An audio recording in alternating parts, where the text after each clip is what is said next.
Hello guys, അസ്സലാമു അലൈക്കും. Welcome back to my channel.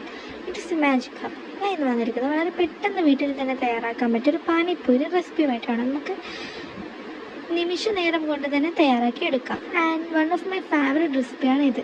എല്ലാവരും ട്രൈ ചെയ്ത് ഫീഡ്ബാക്ക് കമൻറ്റുകളിലൂടെ അറിയിക്കുക. ഇനി നമുക്ക് വീഡിയോയിലേക്ക് പോകാം. ഇതിനാവശ്യമായ പൂരി ഞാൻ ഷോപ്പിൽ നിന്ന് വാങ്ങിയിട്ടുണ്ട്. നമുക്ക് എല്ലാ ഷോപ്പിലും അവൈലബിൾ ആണ്. ഞാൻ മിനി ആൻഡ് ലാർജാണ് എടുത്തിട്ടുള്ളത്. ഫില്ലിങ്ങിന് വേണ്ടി നമുക്ക് ആവശ്യത്തിനനുസരിച്ച് പൊട്ടാറ്റോ ബോയിൽ ചെയ്ത് സ്മാഷ് ചെയ്ത് അതിലേക്ക് ചോപ്ഡ് ഓണിയൻ, കുറച്ച് ചില്ലി പൗഡർ, കുറച്ച് സോൾട്ട് ഇട്ട് മിക്സ് ചെയ്ത് വെക്കുക.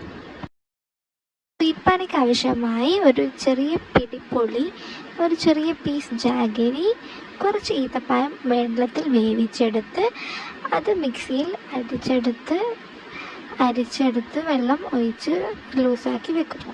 സ്പൈസി പാനിക്ക് ആവശ്യമായി ഞാനിവിടെ എടുത്തിട്ടുള്ളത് 2 ഹാൻഡ്ഫുൾ പുതിന ഇല, 1 ഹാൻഡ്ഫുൾ മല്ലി ഇല, കുറച്ച് പുളിവെള്ളം, അതിലേക്ക് ചെറുനാരങ്ങ നീര്, നമ്മുടെ എരിവിന് ആവശ്യമായ പച്ചമുളക്, പിന്നെ ഒരു ചെറിയ കഷ്ണം ഇഞ്ചി, പിന്നെ കുറച്ച് ഉപ്പും ആഡ് ചെയ്ത് നല്ലവണ്ണം അടിച്ചെടുത്ത് അത് അരിപ്പ കൊണ്ട് അരിച്ച് അതിലേക്ക് നമുക്ക് ആവശ്യത്തിനനുസരിച്ച് വെള്ളം ആഡ് ചെയ്ത് ഐസ് ക്യൂബ്സ് ഇട്ട് ഉപയോഗിക്കാം. നമുക്ക് നേരത്തെ കാണിച്ച പൂരി ഫ്രൈ ചെയ്ത് മാറ്റി വെക്കാം.